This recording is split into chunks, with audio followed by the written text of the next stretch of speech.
ଦେଖ ପିଲାମାନେ, ପ୍ରଥମେ ମୋ ୟୁଟ୍ୟୁବ୍ ଚ୍ୟାନେଲ୍ ତରଫରୁ ସମସ୍ତଙ୍କୁ ସ୍ୱାଗତ ଜଣାଉଛି।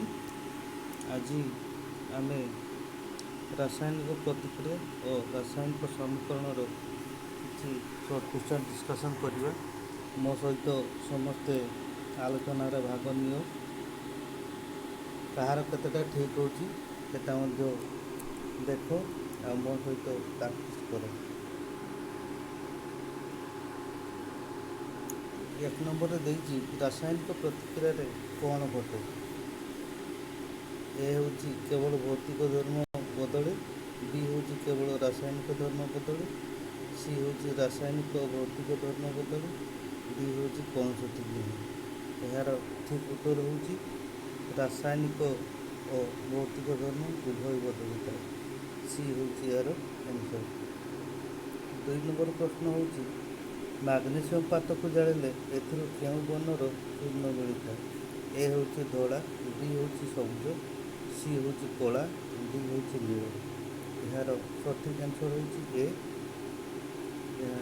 ଧଳା। 3 ନମ୍ବର ପ୍ରଶ୍ନ ହେଉଛି ମାଗ୍ନେସିୟମ୍ ପାତକୁ ଜାଳିଲେ ଯେଉଁ ଧଳା ରଙ୍ଗର ଚୂର୍ଣ୍ଣ ମିଳେ ତାହା କ'ଣ। ଏ ହେଉଛି Mg, ବି ହେଉଛି CO, ସି ହେଉଛି MgO, ଡି ହେଉଛି CuO। ଏହାର ସଠିକ୍ ଆନ୍ସର୍ ହେଉଛି MgO, ଅପସନ୍ ନମ୍ବର ସି। ତାପରେ 4 ନମ୍ବର ପ୍ରଶ୍ନ ଜିଙ୍କ୍ ସହ ଅମ୍ଳର ପ୍ରତିକ୍ରିୟାରେ କେଉଁ ଗ୍ୟାସ୍ ଉତ୍ପନ୍ନ ହୁଏ। ଏ ହେଉଛି H2, ବି ହେଉଛି N2, ସି ହେଉଛି CO2, ଡି ହେଉଛି O2। ଏହାର ସଠିକ୍ ଆନ୍ସର୍ ହେଉଛି H2, ହାଇଡ୍ରୋଜେନ୍ ଗ୍ୟାସ୍। ତାପରେ 5 ନମ୍ବର ପ୍ରଶ୍ନକୁ ଯିବା। ରାସାୟନିକ ପ୍ରତିକ୍ରିୟାରେ ଯେଉଁମାନଙ୍କ ମଧ୍ୟରେ ପ୍ରତିକ୍ରିୟା ଘଟେ ସେମାନଙ୍କୁ କ'ଣ କୁହାଯାଏ। ଏ ହେଉଛି ଉତ୍ପାଦ, ବି ହେଉଛି ପ୍ରତିକାରକ, ସି ହେଉଛି ସୂଚକ ଏବଂ ଡି ହେଉଛି କୌଣସିଟି ନୁହେଁ। ଏହାର ସଠିକ୍ ଆନ୍ସର୍ ହେଉଛି ବି, ଯାହା ହେଉଛି ପ୍ରତିକାରକ। ତାପରେ 7 ନମ୍ବର ପ୍ରଶ୍ନକୁ ଯିବା। ରାସାୟନିକ ପ୍ରତିକ୍ରିୟାରେ ଏକାଧିକ ପ୍ରତିକାରକ କିମ୍ବା ଉତ୍ପାଦ ଥିଲେ ସେମାନଙ୍କ ମଧ୍ୟରେ କେଉଁ ଚିହ୍ନ ଦିଆଯାଏ। ଏ ହେଉଛି ପ୍ଲସ୍ ଚିହ୍ନ, ବି ହେଉଛି ଇକ୍ୱାଲ୍ ଚିହ୍ନ, ସି ହେଉଛି ଇମ୍ପ୍ଲାଏଡ୍ ଚିହ୍ନ ଏବଂ ଡି ହେଉଛି ତାପ ଉତ୍ପାଦ। ଏହାର ସଠିକ୍ ଆନ୍ସର୍ ହେଉଛି ଏ, ପ୍ଲସ୍ ଚିହ୍ନ ଦିଆଯାଇଥାଏ। 8 ନମ୍ବର ପ୍ରଶ୍ନ ହେଉଛି Mg plus O2 give rise to what. ମାନେ ମାଗ୍ନେସିୟମ୍ ଏବଂ ଅକ୍ସିଜେନ୍ ମିଶିଲେ କ'ଣ ସୃଷ୍ଟି ହୁଏ। ଏ ହେଉଛି MgO2, ବି ହେଉଛି Mg2O, ସି ହେଉଛି Mg2O3, ଡି ହେଉଛି MgO। ଏହାର ସଠିକ୍ ଆନ୍ସର୍ ହେଉଛି ଡି, MgO। ଏହାପରେ ଆମେ 9 ନମ୍ବର ପ୍ରଶ୍ନକୁ ଯିବା। 9 ନମ୍ବର ପ୍ରଶ୍ନ ହେଉଛି ରାସାୟନିକ ସମୀକରଣରେ ଉଭୟ ପାର୍ଶ୍ୱରେ କ'ଣ ସମାନ ଥିଲେ ତାହାକୁ ସମତୁଲ ସମୀକରଣ କୁହାଯାଏ। ଏ ହେଉଛି ପରମାଣୁ, ବି ହେଉଛି ବସ୍ତୁତ୍ୱ, ସି ହେଉଛି ଉଭୟ ପରମାଣୁ ଓ ବସ୍ତୁତ୍ୱ, ଡି ହେଉଛି କହିହେବ ନାହିଁ। ଏହାର ସଠିକ୍ ଆନ୍ସର୍ ହେଉଛି ସି, ଉଭୟ ପରମାଣୁ ଓ ବସ୍ତୁତ୍ୱ। ତାପରେ 10 ନମ୍ବରକୁ ଯିବା। ଅସମତୁଲ ସମୀକରଣ ବେଳେ ଉତ୍ପାଦ ଓ ପ୍ରତିକାରକର ସୂଚନା ଦେଉଥିଲେ ତାହାକୁ କ'ଣ କୁହାଯାଏ। ଏ ହେଉଛି ସମତୁଲ ସମୀକରଣ, ବି ହେଉଛି ସୂଚକୀୟ ରାସାୟନିକ ସମୀକରଣ, ସି ହେଉଛି ଆୟନୀୟ ସମୀକରଣ, ଡି ହେଉଛି କୌଣସିଟି ନୁହେଁ। ଏହାର ସଠିକ୍ ଆନ୍ସର୍ ହେଉଛି ବି, ସୂଚକୀୟ ରାସାୟନିକ ସମୀକରଣ। ଏହାପରେ 11 ନମ୍ବର ପ୍ରଶ୍ନକୁ ଯିବା। କୌଣସି ରାସାୟନିକ ପ୍ରତିକ୍ରିୟାରେ ବସ୍ତୁତ୍ୱର ସୃଷ୍ଟି କିମ୍ବା ବିନାଶ ଘଟେ ନାହିଁ, ଏହା କେଉଁ ନିୟମ ଅଟେ। ଏରେ ଦେଇଛି ଶକ୍ତି ସଂରକ୍ଷଣ, ବିରେ ଦେଇଛି ବସ୍ତୁତ୍ୱ ସଂରକ୍ଷଣ, ସି ହେଉଛି ଉଭୟ ଏ ଓ ବି, ଡି ହେଉଛି କୌଣସିଟି ନୁହେଁ। 11 ନମ୍ବର ପ୍ରଶ୍ନର ସଠିକ୍ ଉତ୍ତର ହେଉଛି ବି, ବସ୍ତୁତ୍ୱ ସଂରକ୍ଷଣ।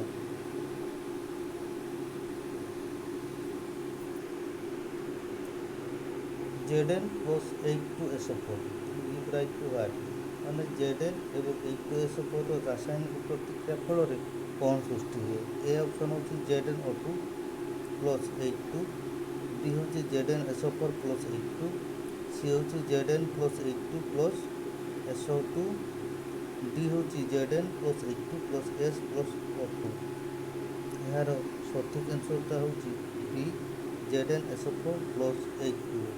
ଏ ହେଉଛି ବିସ୍ଥାପନ ପ୍ରତିକ୍ରିୟା। CaO କ୍ୟାଲସିୟମ୍ ଅକ୍ସାଇଡ୍ କାହା ସହ ପ୍ରତିକ୍ରିୟା କରି ସମିତ ଚୂନ ଉତ୍ପନ୍ନ କରେ? ଏ ହେଉଛି ବାୟୁ, B ହେଉଛି O2, C ହେଉଛି H2O, D ହେଉଛି CO2।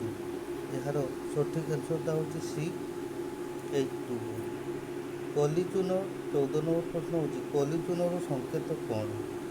ଏ ହେଉଛି CaOH2, B ହେଉଛି CaO, C ହେଉଛି CaOH, D ହେଉଛି CaOH2। ଏହାର ସଠିକ୍ ଆନ୍ସର୍ ହେଉଛି B CaO। ସମିତ ଚୂନର ସଂକେତ କ'ଣ? CaOH2, B ହେଉଛି CaO, C ହେଉଛି CaOH, D ହେଉଛି CaOH2। ଏହାର ସଠିକ୍ ଆନ୍ସର୍ ହେଉଛି A CaOH2। ତାପରେ 16 ନମ୍ବର ପ୍ରଶ୍ନକୁ ଯିବା। ଯେଉଁ ରାସାୟନିକ ପ୍ରତିକ୍ରିୟାରେ ଦୁଇ ବା ତତୋଧିକ ପ୍ରତିକାରକ ସଂଯୁକ୍ତ ହୋଇ ଏକମାତ୍ର ଉତ୍ପାଦ ସୃଷ୍ଟି କରନ୍ତି ତାହାକୁ କ'ଣ କୁହାଯାଏ? ଏ ହେଉଛି ବିସ୍ଥାପନ, B ହେଉଛି ବିଘଟନ, C ହେଉଛି ସଂଶ୍ଳେଷଣ, D ହେଉଛି ଜାରଣ। 16 ନମ୍ବର ପ୍ରଶ୍ନର ସଠିକ୍ ଆନ୍ସର୍ ହେଉଛି ସଂଶ୍ଳେଷଣ। ତାପରେ 17 ନମ୍ବର ପ୍ରଶ୍ନକୁ ଯିବା। ମାର୍ବଲର ସଂକେତ କ'ଣ? ଏରେ ଦେଇଛି କ'ଣ ନା CaO, Bରେ ଦେଇଛି C, Cରେ ଦେଇଛି CaCO3, Dରେ ଦେଇଛି CO। 17 ନମ୍ବର ପ୍ରଶ୍ନର ସଠିକ୍ ଆନ୍ସର୍ ହେଉଛି C। ଏହା ହେଉଛି CaCO3। କାନ୍ଥ ଧଳାଇବା ବା କାନ୍ଥରେ ଚୂନ ଦେବା ପାଇଁ କ'ଣ ବ୍ୟବହାର କରାଯାଏ? ଏ ହେଉଛି CaO, B ହେଉଛି CO2, C ହେଉଛି CaOH2, D ହେଉଛି CO। 18 ନମ୍ବର ପ୍ରଶ୍ନର ସଠିକ୍ ଆନ୍ସର୍ ହେଉଛି C CaOH2। ତାପରେ 19 ନମ୍ବର ପ୍ରଶ୍ନକୁ ଯିବା। ଯେଉଁ ରାସାୟନିକ ପ୍ରତିକ୍ରିୟାରେ ଉତ୍ପାଦ ଉତ୍ପନ୍ନ ହେବା ସହ ତାପ ଉତ୍ପନ୍ନ ହୁଏ ତାହା କେଉଁ ପ୍ରକାର ପ୍ରତିକ୍ରିୟା? ଏ ହେଉଛି ତାପ ଶୋଷୀ, B ହେଉଛି ସଂଶ୍ଳେଷଣ, C ହେଉଛି ତାପ ଉତ୍ପାଦୀ, D ହେଉଛି ବିଘଟନ। 19 ନମ୍ବର ପ୍ରଶ୍ନର ସଠିକ୍ ଆନ୍ସର୍ ହେଉଛି C ତାପ ଉତ୍ପାଦୀ। ଗ୍ଲୁକୋଜର ସଂକେତ କ'ଣ? ଏ ହେଉଛି C6H10O6, B ହେଉଛି C5H12O7, C ହେଉଛି C6H12O6, D ହେଉଛି C12H22O11। 20 ନମ୍ବର ପ୍ରଶ୍ନର ସଠିକ୍ ଆନ୍ସର୍ ହେଉଛି C6H12O6। 21 ନମ୍ବର ପ୍ରଶ୍ନକୁ ଯିବା। ତାପରେ କେଉଁଟି ତାପ ଶୋଷୀ? ଏ ଦେଇଛି କ'ଣ ନା CH4 plus O2 give rise to CO2 plus H2O, B ଦେଇଛି କ'ଣ ନା H2 plus O2 give rise to H2O, C ହେଉଛି C plus S2 give rise to CS2, D ହେଉଛି ଏ ସମସ୍ତ। ତାହେଲେ 21 ନମ୍ବର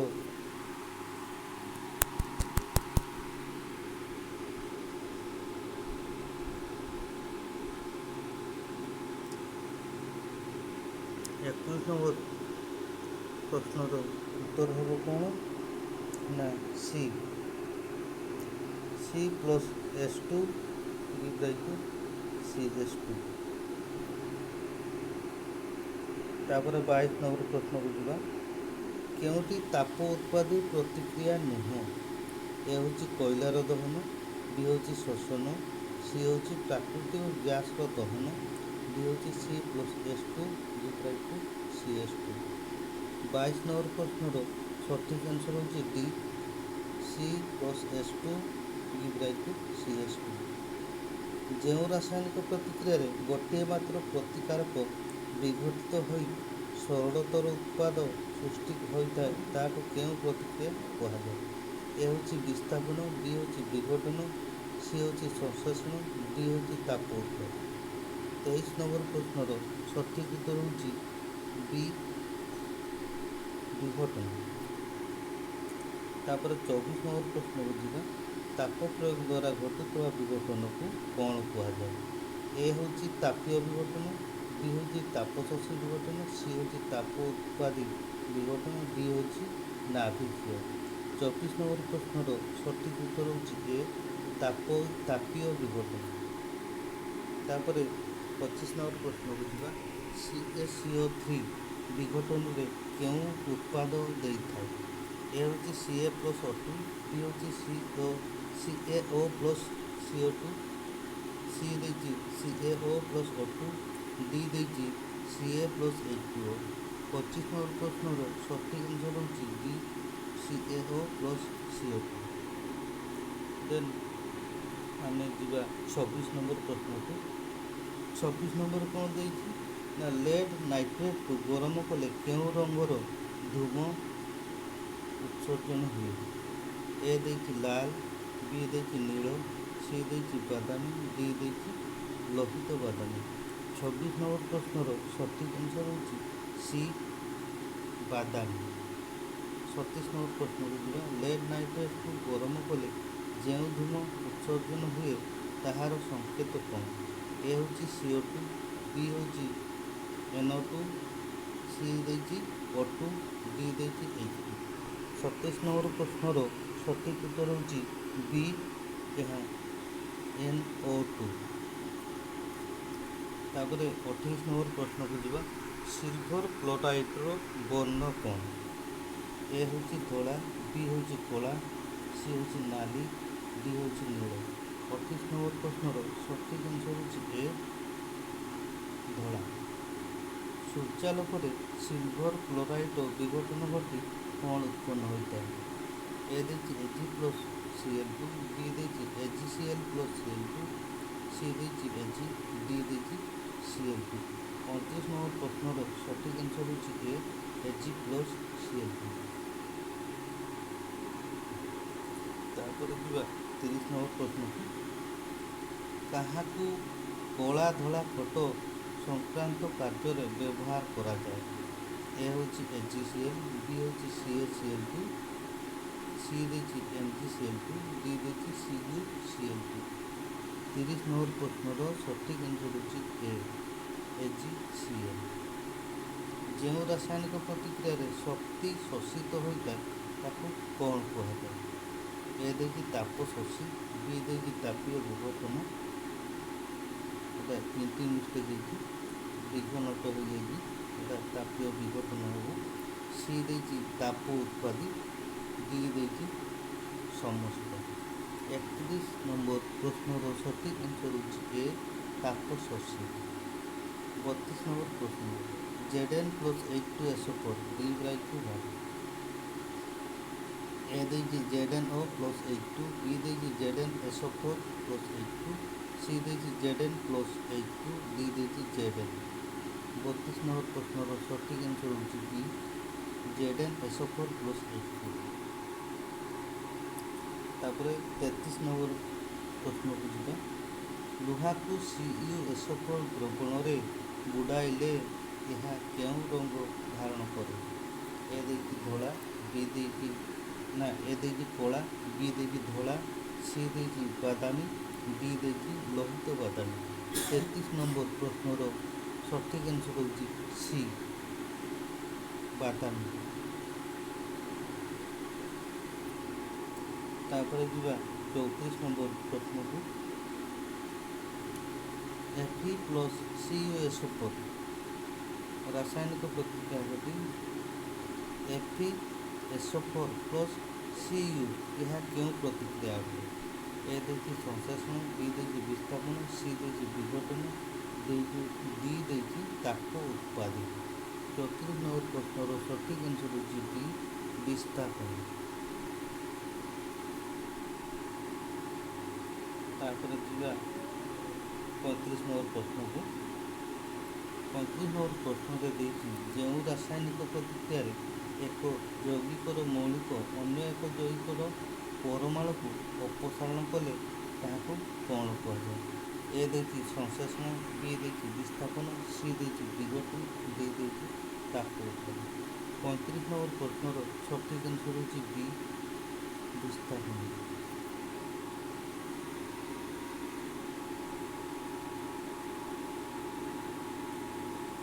36 ନମ୍ବର ପ୍ରଶ୍ନକୁ ଯିବା। mg plus XaCl V/2 MgCl2 plus H2କୁ ସମତୁଲ ସମୀକରଣ କଲେ xର ମାନ କେତେ ହେବ? ଏ ଦେଇଛି 2, B ଦେଇଛି 3, C ଦେଇଛି 4, D ଦେଇଛି 5। ଏହାକୁ ସମତୁଲ ପରେ 36 ନମ୍ବର ପ୍ରଶ୍ନର ଉତ୍ତର ହେବ A ଯାହା 2।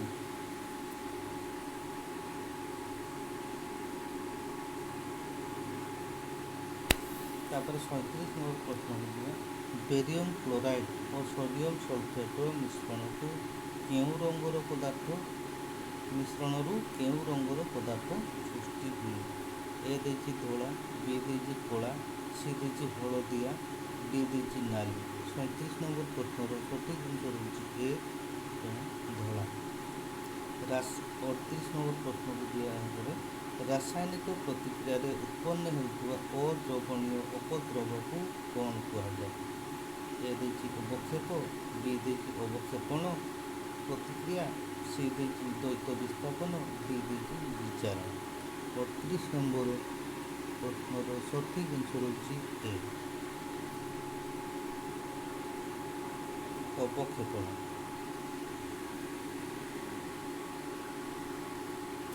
ତାପରେ 39 କ୍ୱେଶ୍ଚନକୁ ଯିବା। ଯେଉଁ ରାସାୟନିକ ପ୍ରତିକ୍ରିୟାରେ ଅବକ୍ଷେପ ସୃଷ୍ଟି ହୁଏ ତାକୁ କ'ଣ କୁହାଯାଏ? ଏ ଦେଇଛି ଅବକ୍ଷେପ ପ୍ରତିକ୍ରିୟା, B ଦେଇଛି ଅବକ୍ଷେପଣ, C ଦେଇଛି ଦ୍ୱୈତ ବିସ୍ଥାପନ, D ଦେଇଛି ବିଚାରଣ। 39 ପ୍ରଶ୍ନର ଆନ୍ସର୍ ହେଉଛି B ଅବକ୍ଷେପଣ। ଯେଉଁ ରାସାୟନିକ ପ୍ରତିକ୍ରିୟାରେ ପ୍ରତିକାରକ ମଧ୍ୟରେ ଆୟନ ବିନିମୟ ହୋଇଥାଏ ତାକୁ କ'ଣ କୁହାଯାଏ? ଏ ଦେଇଛି ଦ୍ୱୈତ ବିସ୍ଥାପନ, B ଦେଇଛି ବିସ୍ଥାପନ, C ଦେଇଛି ବିଘଟନ, D ଦେଇଛି ଆୟନିକ। 40 ନମ୍ବର ପ୍ରଶ୍ନର ସଠିକ୍ ଆନ୍ସର୍ ହେଉଛି ଏ ଦ୍ୱୈତ ବିସ୍ଥାପନ।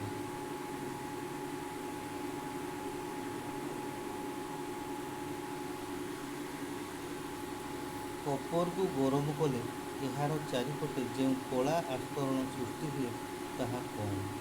ଏ ଦେଇଛି CaO, B ଦେଇଛି CuO, C ଦେଇଛି MgO, D ଦେଇଛି Cu2O। 41 ନମ୍ବର ପ୍ରଶ୍ନର ଆନ୍ସର୍ ହେଉଛି B CuO। ତାପରେ 42 ନମ୍ବର ପ୍ରଶ୍ନକୁ ଯିବା। 42 Cu ପ୍ଲସ୍ O2 Cu କପର ପ୍ଲସ୍ ଅକ୍ସିଜେନ୍ର ରାସାୟନିକ ପ୍ରତିକ୍ରିୟା ଫଳରେ କ'ଣ ସୃଷ୍ଟି ହୁଏ? ଏ ଦେଇଛି CaO, B ଦେଇଛି Cu2, C ଦେଇଛି Cu2O, D ଦେଇଛି Cu। 42 ନମ୍ବର ପ୍ରଶ୍ନର ସଠିକ୍ ଆନ୍ସର୍ ହେବ D Cu। Na2SO4 plus BaCl2 implied to BaSO4 plus 2 NaCl। ଏହା କେଉଁ ପ୍ରତିକ୍ରିୟା ଅଟେ? ଏ ଦେଇଛି ଦ୍ୱୈତ ବିସ୍ଥାପନ,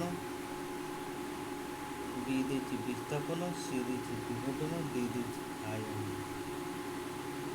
43 ନମ୍ବର ପ୍ରଶ୍ନର ସଠିକ୍ ଆନ୍ସର୍ ହେବ ଏ ଦ୍ୱୈତ ବିସ୍ଥାପନ। ତାପରେ ଯିବା 44 କ୍ୱେଶ୍ଚନ୍ ନମ୍ବର 44କୁ। CuO ପ୍ଲସ୍ H2 ରାସାୟନିକ ପ୍ରତିକ୍ରିୟା କଲେ କ'ଣ ବାହାରିଥାଏ? ଏ ଦେଇଛି Cu ପ୍ଲସ୍ H2O, B ଦେଇଛି CuO2 ପ୍ଲସ୍ H2O, C ଦେଇଛି Cu ପ୍ଲସ୍ O2, D ଦେଇଛି Cu ପ୍ଲସ୍ CO2। 44 କ୍ୱେଶ୍ଚନ୍ର ସଠିକ୍ ଆନ୍ସର୍ ହେବ ଏ Cu ପ୍ଲସ୍ H2O। PP ତାପରେ 45 କ୍ୱେଶ୍ଚନ୍କୁ ଯିବା। PbO plus C V/2 Pb plus CO2 ଏଠାରେ କିଏ ଜାରିତ ଓ କିଏ ବିଜାରିତ ହୁଏ? ଏ ଦେଇଛି C ଜାରିତ ଓ PbO ବିଜାରିତ, B ଦେଇଛି PbO ଜାରିତ ଓ O ବିଜାରିତ। ମାନେ ଆମେ ଏଠି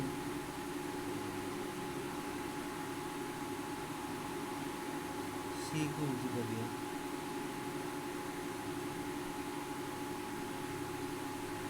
C ଦେଇଛି ଉଭୟ ଜାରିତ, ବିଚାରିତ ହୁଅନ୍ତି। ଡି ହେଉଛି କହିହେବ ନାହିଁ। 45ର ସଠିକ୍ ଆନ୍ସର୍ ହେଉଛି ଏ, ସି ଜାରିତ ଏବଂ ତିବିୟ ବିଚାରିତ। ତାପରେ 46, କ୍ୱେଶ୍ଚନ୍ ନମ୍ବର 46 ଯିବ। ତୈଳ ଜାତୀୟ ଖାଦ୍ୟ ପଦାର୍ଥର ସଂରକ୍ଷଣ ପାଇଁ ପ୍ୟାକେଟରେ କେଉଁ ପଦାର୍ଥ ପ୍ରୟୋଗ କରାଯାଏ? ଏଟା ବୋଧେ ସମସ୍ତେ ଜାଣିଥିବେ। ଆଚାର ରଖାହେଉଛି। ଏର ଏମିତି ପ୍ରତିକାରକ।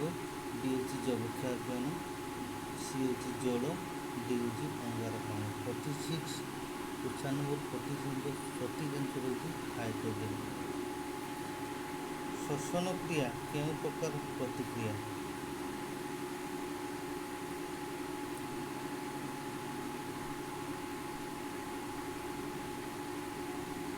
ଶ୍ୱସନ କ୍ରିୟା କେଉଁ ପ୍ରକାର ପ୍ରତିକ୍ରିୟା? ଏ ହେଉଛି 46, କ୍ୱେଶ୍ଚନ୍ ନମ୍ବର 47।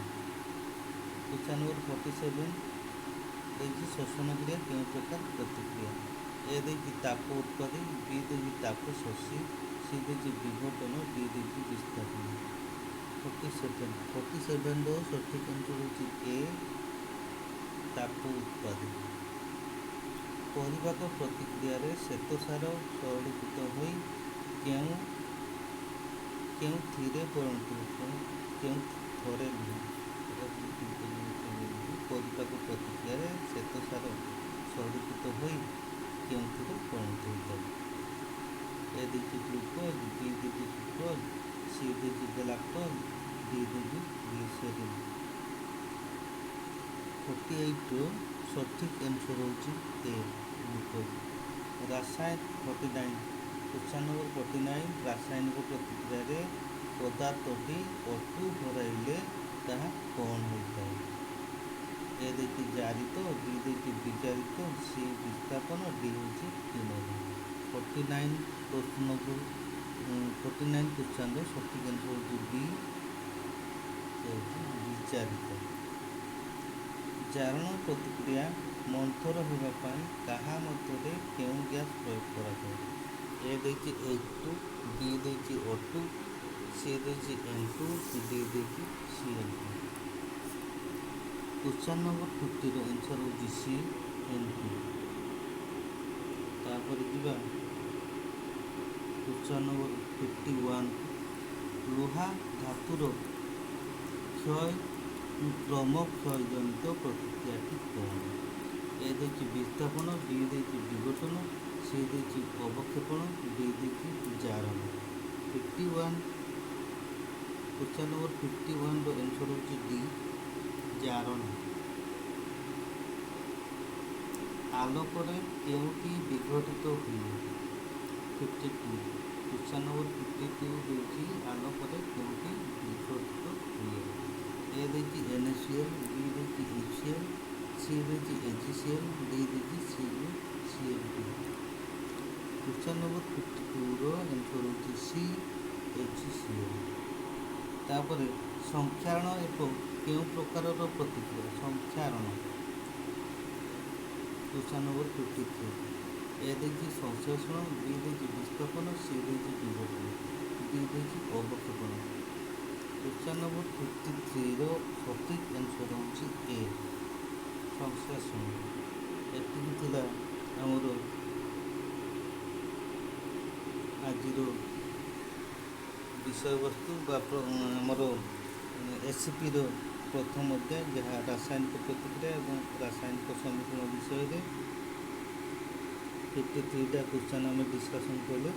ଯାହାର ଯେଉଁଟା ଯଦି ଡାଉଟ୍ ହେଉଥିବ ଏଠି ସମ୍ପୂର୍ଣ୍ଣ ରୂପେ ଆନ୍ସର୍ ଦିଆଯାଇଛି, ଏହାକୁ ମଧ୍ୟ ତୁମେ ଫଲୋ କରିପାରିବ। ଏହାର ତଳେ ସବୁ ଯେଉଁ କ୍ୱେଶ୍ଚନ୍ ଆନ୍ସର୍ ଡିସ୍କସନ୍ ହେଲା ସବୁଥିର ଡେସ୍କ୍ରିପ୍ସନ୍ ଦିଆଯାଇଛି। ଯେଉଁମାନେ ଯେଉଁଟା ଯଦି ବୁଝିପାରିବେ ନା, ଏଠି ସବୁ ଡେସ୍କ୍ରିପ୍ସନ୍ ଦିଆଯାଇଛି।